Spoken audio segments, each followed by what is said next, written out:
아름다운 찬양 하도록 귀한 찬양대 허락하신 하나님 앞에 감사를 드립니다. 요즘은 계절을 안 따지고 12월에도 결혼식을 많이 하는 것 같습니다. 어제는 노회 아는 목사님 따님이 결혼식에 있어서 좀 오전에 잠깐 다녀왔는데 신부가 뭐 얼마나 이쁘든지요. 여러분 그렇습니다. 이 지구상의 한 70억 인구 가운데 절반의 사람이 다 여성인데 35억 인구 중에서 가장 예쁜 여자는 어떤 여자일까? 그거는 다름이 아니라 아마도 결혼식을 앞둔, 그래서 깨끗하고 빛나는 흰 드레스, 웨딩 드레스를 입은 신부가 가장 아름다운 여성이 아닐까, 그런 생각을 해봅니다. 여러분, 오늘은 우리가 주님의 초림을 기뻐하고 주님의 다시 오심을 대망하며 기다리는 대림절 첫 번째 주일인데요. 이런 이 대림절에 주님이 다시 오실 때가 더 가까워졌는데, 여러분, 우리가 그 말씀을 들은 대로 주님께서 다시 오시고자 하시는 주님께서 이쯤에 가장 보시고 싶어 하시는 우리들의 모습은 어떤 모습일까? 여러분, 어떤 모습이라고 생각하십니까? 그것은 다름이 아니라 이렇게 곧 결혼식을 앞둔 신부처럼 깨끗하고 빛나는 흰 세마포 옷으로, 웨딩 드레스로 단장한 그런 저와 여러분들의 모습이 아니겠나. 왜 그렇습니까? 다시 오실 주님은 우리의 신랑 되신 분이고, 찬송했던 것처럼 신랑 되신 분이고, 우리는 주님이 오시면 다시 주님과 함께 천국 혼인잔치로 들어갈 예수님의 신부들이기 때문에 그렇다라고 하는 것이죠. 여러분 그렇습니다. 모름지기 결혼 예식을 앞둔 신부는 신랑이 정말로 감탄할 정도로 아주 깨끗하고 예쁜 그런 흰 세마포 옷으로 웨딩드레스 잘 입고 아름답게 준비되어야 하지 않나 생각합니다. 사랑하는 여러분, 간절히 바라기는 저와 여러분 모두가 다 다시 오실 주님 앞에서 그렇게 아름다운 주님의 신부로 준비될 수 있게 되기를 주님의 이름으로 축복합니다.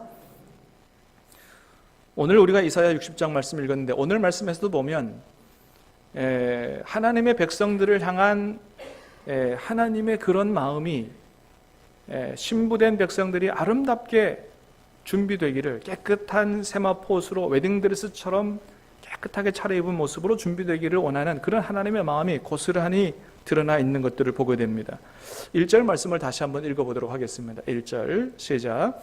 일어나라, 빛을 발하라, 이는 내 빛이 이르렀고 여호와 영광이 내 위에 임하였음이니라. 아멘. 하나님 백성들이 이렇게 말씀하십니다. 일어나라, 빛을 발하라. 여러분 그렇습니다. 주님의 신부들인 우리 신암교회는 일어나서 빛을 발하는 정말 빛나는 교회가 되어야 할 줄로 믿습니다. 빛을 발하는, 빛이 나는 교회. 2절 말씀에서 이렇게 말씀하십니다. 2절 한번 같이 읽어봅니다. 시작. 보라, 어둠이 땅을 덮을 것이며 캄캄함이 만민을 가리려니와. 어둠이 땅을 덮을 것이고 캄캄함이 만민을 가릴 것이기 때문에 1절에 그렇게 말씀하신 거예요. 일어나, 너는 빛을 발하라고. 일어나 너가 빛을 발하게 되면 3절 시작. 나라들은 내 빛으로, 왕들은 비치는 내 광명으로 나아오는 역사가 나타나게 될 것이라고. 할렐루야. 사랑하는 여러분, 이런 아름다운 역사가 우리 신암교회에도 일어날 수 있게 되기를 주님의 이름으로 축복합니다. 여러분, 오늘 말씀이 꼭 우리에게 주시는 말씀이 아닌가, 그렇게 생각이 됩니다. 보라, 어둠이 땅을 덮을 것이며 캄캄함이 만민을 가리려니와.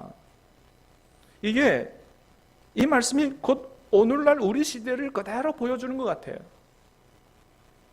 요즘 우리 세상은 어디를 봐도 빛이 없는 것 같습니다. 어둠으로, 영적 흑암으로 가득한 것 같습니다. 그래서 많은 사람들이 어떻게 살아야 할지를 모르고 그저 갈팡질팡하며 되는 대로 살고 있는 것은 아닌가. 여러분, 이런 가운데 주님은 우리에게 말씀하십니다. 너희는 일어나서 빛을 발하라. 이유는 뭐냐? 1절 뒤에 보니까 그랬어요. 이는 내 빛이 이르렀고 여호와의 영광이 내 위에 임하였음이니라. 일어나서 빛을 발하라고 말씀하시는 이유가 있다는 이거죠. 뭐냐 하면 그것은 내 빛이 이르렀기 때문이다. 여기서 말하는 내 빛은 하나님 빛이 아닙니다. 내 빛이 아니고 누구 빛이에요? 너의 빛이다. 이스라엘 하나님의 백성들의 빛이다. 여러분 그렇습니다. 하나님 말씀하십니다. 너희에게 빛이 있다는 거예요. 여러분 우리는 원래 빛이 아니죠? 여러분 오직 참 빛은 우리 주 예수 그리스도밖에 없는 줄로 믿습니다. 주님만이 빛이에요. 그런데 하나님 뭐라고 말씀하시냐면 너희가 빛이라고 말씀하시는 거예요. 어떻게 그럴 수 있습니까? 우리는 원래 빛이 아니지만 누가 우리 가운데 임하여 계시기 때문에 빛 되시는 하나님께서 우리 가운데 임하여 계시기 때문에 이는 내 빛이 이르렀고 여호와 영광이 내 위에 임하였기 때문에 빛이신 하나님이 우리 가운데 임하여 계시고 그 하나님께서 우리에게 빛을 비추어 주셨기 때문에 그래서 너희는 너희 안에 있는 그 빛을 감추어 두지 말고 일어나서 그 빛을 발하는 삶을 살라고 말씀을 하시는 거예요. 여러분 그렇다면 주님께서 우리 안에 오셔서 우리에게 비추어 주신 빛은 어떤 빛일까요? 그 빛은 바로 우리와 온 세상을 살리는 사랑의 빛이다. 이렇게 얘기할 수 있습니다. 여러분 사랑의 빛이야말로 진짜 빛 아니겠어요? 사랑이 없어서 어두워진 이 세상을 정말로 살릴 수 있는 그 빛은 태양빛이 아니고 사랑의 빛이다. 사랑의 빛이 이 세상을 진짜 살리는 빛이다라고 하는 것이죠. 여러분 원래 우리는 사랑을 몰랐습니다. 우리는 사랑을 몰랐기 때문에 다 자기 자신만을 위해 사는 그런 이기적인 삶을 살았던 것이죠. 그런데 하나님께서 이 땅에 예수님을 보내주심으로 우리에게 참 사랑이 무엇인지를 보여주셨습니다. 그것을 사도 바울은 로마서 5장에서 이렇게 얘기하죠. 같이 한번 읽어보겠습니다. 로마서 5장 6, 7, 8절 시작. 우리가 아직 연약할 때에 기약대로 그리스도께서 경건하지 않은 자를 위하여 죽으셨도다. 의인을 위하여 죽는 자가 쉽지 않고 선인을 위하여 용감히 죽는 자가 혹 있거니와 우리가 아직 죄인 되었을 때에 그리스도께서 우리를 위하여 죽으심으로 하나님께서 우리에 대한 자기의 사랑을 확증하셨느니라. 아멘. 여러분 그렇습니다. 이 말씀처럼 우리는 원래 의인이 아니었습니다. 우리는 의인도 아니었고 위대한 사람도 아니었고 우리는 하나님 앞에서 죄인이었고 그 죄로 말미암아 하나님 앞에서 원수된 그런 존재였습니다. 그런데 그런 우리를 구원하시고자 그런 죄인인 우리를 구원하고 그런 우리에게 영생을 주시고자 하나님은 하나밖에 없는 독생자 외아들 예수님을 이 땅에 보내주시고 그것도 십자가에서 처참하게 돌아가시는 대속제물로 우리를 위해 죽게 하셨다는 거예요. 여러분 이런 사랑이 어디 있습니까? 유사일에 이런 사랑이 어디에 있었냐는 거예요. 그래서 사도 요한은 그런 사랑을 받은 우리에게 이렇게 얘기합니다. 요한일서 3장 16절 시작. 그가 우리를 위하여 목숨을 버리셨으니 우리가 이로써 사랑을 알고 우리도 형제를 위하여 목숨을 버리는 것이 마땅하니라. 아멘. 예수 그리스도께서 우리를 위해서 목숨을 버리셨으니 죄인인 우리, 하나님과 원수된 우리, 영원히 멸망받을 수밖에 없는 우리를 위해서 우리를 구원하여 영생 주시기 위해서 목숨까지 버리셨으니 이로써 우리가 사랑을 알고 진짜 사랑은 그냥 마음의 감정이 아니라는 거죠. 자기의 모든 것들을 완전하게 상대방을 위해서 다 내줄 수 있는 게 그게 진짜 사랑이다. 그것도 내가 사랑할 만한 가치와 자격이 없는 그런 사람에게 그런 사랑을 주는 게 그게 진짜 사랑이다. 이로써 우리가 참 사랑이 뭔지를 알고 그런 사랑을 받은 우리는 그렇게 주님께서 사랑하여 구원한 형제 자매들을 위하여 목숨을 버리는 사랑을 하는 게 마땅하다. 그렇게 말씀하십니다. 이것이 바로 주님께서 우리에게 비추어 주신 참 사랑의 빛이요, 그 사랑을 받은 우리가 서로를 향해서 세상을 향해서 비추어야 할 그런 생명의 빛이다 얘기할 수 있습니다. 여러분 실제로 그런 사랑으로 세상에 빛이 된 교회가 있었습니다. 그 교회는 어떤 교회냐면 바로 예루살렘 초대교회였습니다. 우리가 성경에서 보는 대로 예루살렘 초대교회의 가장 큰 특징을 한 가지 말하라고 한다면 그것은 바로 서로가 너무나도 뜨겁게 사랑하는 교회였다. 교우들끼리 너무 뜨겁게 사랑하는 교회였다. 그래서 얼마나 뜨겁게 사랑했는지 세상 사람들이 그 교회를 향해서 박수를 보내줄 정도로 아주 놀라운 사랑의 공동체가 바로 초대교회였다는 것입니다. 물질적으로 어려운 형제자매들을 보면 자신의 소유를 팔아서라도 그 어려운 사람들의 필요를 채워주는, 그래서 물질적으로 가난한 사람들이 하나도 없게 됐던 그런 교회가 바로 예루살렘 초대교회였다. 근데 여러분, 그런 아름답고 위대한 놀라운 교회가 여러분 어떻게 가능했다고 성경은 얘기해 줍니까? 성령의 충만함으로 가능하게 된 것이다 얘기해 줍니다. 여러분, 그렇습니다. 그런 놀라운 사랑의 공동체는 사람들의 정신, 사람들의 마음, 우리 정신으로 된 게 아니라 성령의 충만함을 받고 난 이후에 가능하게 됐다라고 하는 거예요. 옛날에 공산주의자들이 이것을 흉내내 보려고 했습니다.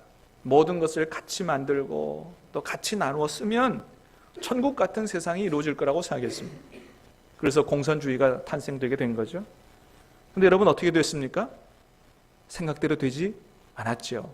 힘 있는 사람들은 더 많이 갖게 되고 힘없는 노동자, 농민은 오히려 피폐해지는 삶을 살게 됐죠. 왜 그렇게 된 것입니까? 그 안에는 정치 이데올로기가 있었지만 공산주의 이데올로기만 있고 성령의 역사가 없었기 때문이지요. 여러분, 그렇습니다. 놀라운 사랑의 공동체, 이거는 성령의 역사가 아니면 안 된다는 거예요. 사도행전 2장에 보니까 성령의 충만함을 받은 사람들이 어떤 상태였다고 얘기해 주냐 하면 마치 술에 취한 사람과 같았다 그랬습니다. 여러분, 사람이 술에 취하면 어떻게 되죠? 술에 많이 취하면 취할수록 제정신이 아니게 되는 것이죠. 술의 힘에 의해서 좌우지되는 거예요. 얼마 전에 유튜브를 통해서 한 교회에서 한 50년 목회하고 은퇴하신 그런 한 은퇴 목사님의 얘기를 들은 적이 있는데, 후배 교육자들을 모아놓고 강연을 하셨어요. 여러분들은 절대 나처럼 목회하지 말라고. 제목이 한 은퇴 목사님의 후회라는 제목으로 말씀하셨는데, 이분은 아주 대구에서 큰 교회에서 목회를 하신 분이고 아주 성공적으로 목회를 하셨다고 평가받는 그런 분이었습니다. 근데 후배 교육자들 모아놓고 나는 내 목회를 후회한다고 나같이 목회하지 말라고 얘기를 하셨어요. 목회할 때는 몰랐는데 은퇴하고 나서 가만히 생각해보고 자신 인생길을 돌아보니까 50평생 목회한 것에 크게 3가지 후회되는 것이 있더라는 거예요. 첫 번째는 우리 교회가 사회를 위해서 뭘 했나. 두 번째, 교인들의 모습을 보면서 내가 목회를 잘못했구나라고 하는 생각이 들었다는 거예요. 나는 나름대로 최선을 다해서 목회하느라고 했는데 나에게서 교육받고 훈련받은 성도들의 모습을 보니까 내가 50년 동안 농사지은 열매가 고작 이것밖에 안 되나. 세 번째는 성경과 교회에서 나타난 위대한 종들은 다 술에 취한 사람들 같이, 마치 정신이 미친 사람들 같이 그리스도의 사랑에 강권돼서 그렇게 제정신이 아닌 사람들처럼 그렇게 살았는데, 나도 그들과 같이 미쳤었더라면, 성령의 세술에 취해서 그렇게 목회했더라면 얼마나 좋았을까. 그런데 나는 너무 내 정신으로 목회했다. 너무나도 똑똑한 내 생각, 너무나도 합리적인 생각으로 그렇게 목회를 했구나. 하나님의 역사와 성령의 열매는 그렇게 이루어지는 것이 아닌데 나도 성령의 세술에 취해서 하나님의 사랑에 강권돼서 그렇게 목회했어야 되는데 그러지 못한 것이 그렇게 후회가 되더라라고 하는 거예요. 여러분, 오늘날 우리 한국교회가 어렵게 된 이유 중에 하나는 뭐겠습니까? 그건 바로 그런 거 아니겠어요? 우리 모두가 다 성령의 세술에 취하지 못하고 너무나 아는 게 많고 너무나 똑똑한 내 정신으로 목회하고 내 정신으로 신앙생활하고 그렇기 때문에 오늘날 이 사회와 교회가 어려워진 것이 아닌가. 때로는 우리가 다른 사람의 죄와 허물을 보거나 가난하고 어려운 사람들을 볼 때 좀 계산이 안 될 정도로 용서해주고 도와줘야 되는데 우리는 그 똑똑한 정신으로 시시비비는 잘 가릴 줄 알고 내 것이 얼마인가 계산은 잘 하는데 사랑하고 덮어주고 나눠주는 삶은 못 살았기 때문이 아니냐. 여러분, 고린도전서 8장 1절에서는 이렇게 말씀합니다. 한번 같이 읽겠습니다. 시작. 지식은 교만하게 하며 사랑은 덕을 세우나니. 여러분, 그래요. 여러분, 우리가 성경 지식으로부터 시작해서 많은 지식을 쌓아야 돼요. 공부 많이 해야 돼요. 그러나 여러분, 지식만 가지고는 하나님께서 기뻐하시는 교회를 만들 수 없다는 것입니다. 그 지식이 성령에게 사로잡히지 않는 한, 지식은 많이 쌓으면 쌓을수록, 많이 알면 알수록, 똑똑해지면 똑똑해질수록 우리를 교만하게 할 수밖에 없다는 거예요. 중요한 것은 바로 사랑이라는 것입니다. 다른 사람에게 덕을 끼치는 것이라는 거예요. 여러분, 그렇습니다. 주님께서 원하시는 교회는 어떤 교회냐? 바로 우리 정신, 많은 지식을 넘어서는 사랑이 충만한 교회가 바로 주님이 원하시는 교회요, 세상에 빛이 되는 교회다라고 하는 것입니다. 여러분, 그런 교회는 어떻게 해야만 가능하다고요? 그것은 지식으로도 가능한 게 아니고 우리의 똑똑함으로도 가능한 게 아니고 오직 성령의 충만함을 받을 때에만 가능하다라고 하는 거예요. 여러분, 초대교회는 이 성령의 충만함을 받기 위해서 그 성령의 오심을 간절히 사모하면서 모여서 합심해서 간절히 기도했다고 그랬습니다. 간절히 바라기는 우리 교회도 이 대림절에 주님이 보여주실 은혜와 성령의 충만함을 사모하며 기도의 자리를 사모하고 나와 함께 합심하여 부르짖어 기도할 수 있게 되기를 간절히 바랍니다.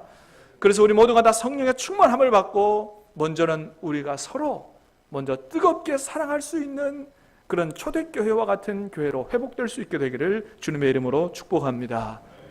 그 사랑의 빛이 주님이 우리에게 비추어 주신 진정한 생명의 빛이다라고 하는 것입니다. 그런데 이 빛은 우리 안에서만 머물면 안 되고 저 세상을 향해서 비추어줘야 한다는 거예요.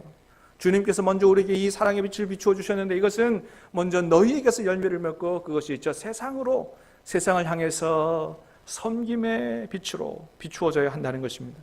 그래서 주님은 우리에게 말씀하셨어요. 너희는 교회의 빛이 아니라 너희는 세상의 빛이라고 말씀하셨습니다. 여러분, 아까 그 은퇴 목사님 후회하신 것 중에 하나가 뭐라고요? 교회가 사회를 위해서 한 게 뭐냐? 내가 50년 동안 목회하면서 우리 교회가 사회를 위해서 한 게 뭐냐? 그거 후회했다는 거예요. 여러분, 그런데 이 질문이야말로 마지막 날에 우리가 주님으로부터 들을 그런 질문이 아니냐라고 하는 거죠. 늘 말씀드리지만 우리 신암교회, 주님께서 다른 것도 아니고 이 신암이라고 하는 지역에 세우신 이유가 있다. 그건 뭐예요? 너희는 신암의 지역 주민들에게 축복의 통로가 되라는 거 아니겠어요? 그렇기 때문에 주님은 마지막 날에 우리에게 반드시 이걸 물으실 거예요. 너희가 신암 지역의 주민 2만 명에게 너희가 해준 게 뭐가 있느냐? 그 주민들을 위해서 너희가 한 게 무엇이냐고 주님은 분명히 물으실 거예요. 여러분, 오늘 본문 4절 말씀에 이런 말씀이 있어요. 한번 같이 읽어봅니다. 4절 시작. 내 눈을 들어 사방을 보라. 내 아들들은 먼 곳에서 오겠고 내 딸들은 안기어 올 것이라. 눈을 들어 사방을 보라. 무리가 내게로 모여 오느니라. 내 아들들은 먼 곳에서 오겠고 내 딸들은 안기어 올 것이다. 일어나 세상을 향하여 사랑의 빛을 발하는 교회에 수많은 사람들이 몰려들게 될 것이다. 내 아들들은, 내 딸들은, 이 표현이 대단히 중요하다고 생각합니다. 그러니까 일어나 빛을 발하는 교회는 어떤 교회가 되느냐? 나중에 수많은 하나님의 아들과 딸들을 품어 안는 어머니의 품과 같은 교회가 될 것이다. 여러분, 그렇습니다. 주님께서 기뻐하시는 교회는 바로 세상 사람들을 향해서 어머니의 품과 같은 교회가 되기를 원하신다는 거예요. 여러분, 어머니의 품은 얼마나 좋습니까? 우리 둘째 아이는 이제 6학년, 키가 엄마만 한데도 아직도 엄마 품에 안겨가지고 재롱을 피워요. 엄마가 누워있으면 그 위로가 다이빙을 합니다. 엄마 몸무게보다 더 무거운 몸무게가 엄마를 콱 쥐어 눌러. 왜 그렇게 하는 것입니까? 어머니의 품은 아무리 자녀가 성장해도 어머니의 품은 그리운 것이고 언제 달려가도 안아줄 수 있는 따뜻한 품이 바로 어머니의 품이기 때문에 그런 것이죠. 여러분, 세상에 빛이 되는 교회는 바로 그런 교회가 되어야 된다고 하는 것입니다. 어떤 사람이 와도 따뜻하게 맞아줄 수 있는 교회. 세상에서 실패하여 시린 가슴, 텅 빈 가슴을 가지고 왔어도 교회에서 느끼는 그 따뜻한 사랑 때문에 평안과 기쁨을 얻어갈 수 있는 교회, 참된 만족과 새로운 힘을 얻어갈 수 있는 교회, 그런 어머니의 품과 같은 교회가 되어야 된다. 여러분, 정말 그런 교회가 있다면 사람들이 몰려들지 않겠습니까? 오늘 본문에서도 보면 그런 교회에 하나님이 수많은 사람들을 몰려들게 하실 것이다 라고 하는 말씀이 있어요. 8절 9절 말씀을 보겠습니다. 8절 9절 시작. 저 구름같이 비둘기 보금자리로 날아가는 것 같이 날아오는 자들이 누구냐? 곧 섬들이 나를 앙망하고 다시스의 배들이 먼저 이르되 먼 곳에서 내 자손과 그들의 은금을 아울러 싣고 와서 내 하나님 여호와 이름에 드리려 하며 이스라엘의 거룩한 이에게 드리려 하는 자들이라. 이는 내가 너를 영화롭게 하였음이라. 아멘. 구름같이 날아오는 사람들이 누구냐? 그들이 먼 곳에서 내 자손과 그들의 은금을 아울러 싣고 와서 내 하나님의 이름에 드리고자 한다. 여러분, 그렇습니다. 그런 교회에는 수많은 사람만 몰려드는 것이 아니고 많은 재물도 몰려들게 된다고 하는 거예요. 우리 교회도 이런 역사가 일어날 수 있게 되기를 주님의 이름으로 축복합니다. 이렇게 몰려든 주님의 사랑 때문에 몰려든 수많은 사람과 재물을 통해서 다시 더 크게 지역사회와 세상 열방을 향하여 쓰임받는 교회가 될 수 있게 되기를 주님의 이름으로 축복합니다. 광주에 가면 월광교회라고 하는 교회가 있습니다. 월광교회, 이름도 빛이 들어가는 이름이죠. 월광교회. 이 교회 담임 목사님이 책을 하나 쓰셨는데 책 제목이 뭐냐면 교회는 어머니입니다 라는 책을 쓰셨어요. 그러니까 이런 하나님의 말씀을 잘 아시고 그런 교회의 비전을 가지신 것 같아요. 이 교회가 지역사회를 위해서 어떤 일들을 하느냐, 구제사역을 하는데 월드뱅크라고 하는 걸 만들었어요. 월드뱅크. 이게 뭐냐 하면 일상생활에 필요한 생필품들을 조금씩 나눠서 갖다 모으는 거예요. 그럼 갖다 모아놓으면 그 생필품 필요한 사람들, 양심이 털나가지고 막 가져가지 말고 꼭 필요한 사람만 가져가 쓸 수 있도록. 그러니까 생필품이 없어서 돈이 없어서 살지 못하는 일이 없도록 그렇게 하는 거예요. 두 번째는 어려운 이웃들을 보면 위원회를 거쳐서 그들에게 생활비를 지급하는 그런 교회이죠. 정기적으로 생활비를 지급한다 그래요. 독거노인들에게 매일 우유와 생활비를 지급하고요. 사회복지관, 장애인복지관 찾아가서 봉사하는 건 물론이고 경로대학을 운영합니다. 옛날에 IMF 맞아서 실직자 가정이 많았습니다.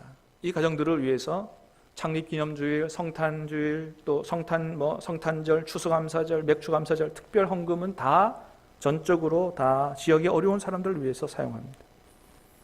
매년 1, 2회 이웃돕기 사랑의 바자회를 열고요. 매년 50명의 학생들에게 장학금을 줍니다.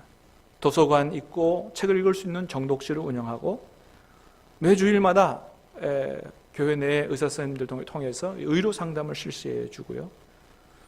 청소년 훈련학교 또 대안학교, 기독교 대안학교를 만들어서 장차 하나님의 나라를 위해서 귀하게 쓰임받을 이런 일꾼들을 배출하는 이런 일들을 이 교회가 하고 있습니다. 이거는 큰 것만 추려놓은 거예요. 이외에도 수많은 프로그램들이 선교센터를 통해서 시행되고 있습니다. 여러분 어떻습니까? 그야말로 지역사회를 어머니의 품과 같은 사랑으로 완전히 품어안는 그런 교회가 아니겠어요?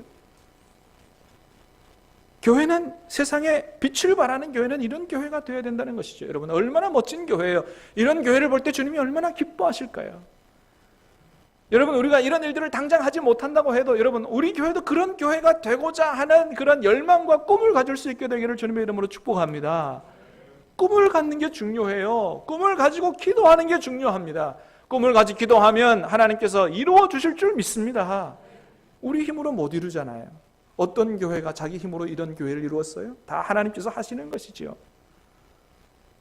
여러분 그러나 우리를 향한 주님의 사랑의 빛은 여기서 끝나면 안 된다는 거예요. 무엇으로 열매 맺어야 되느냐? 바로 복음의 빛으로 열매를 맺어야 한다고 하는 것입니다. 왜 그렇습니까?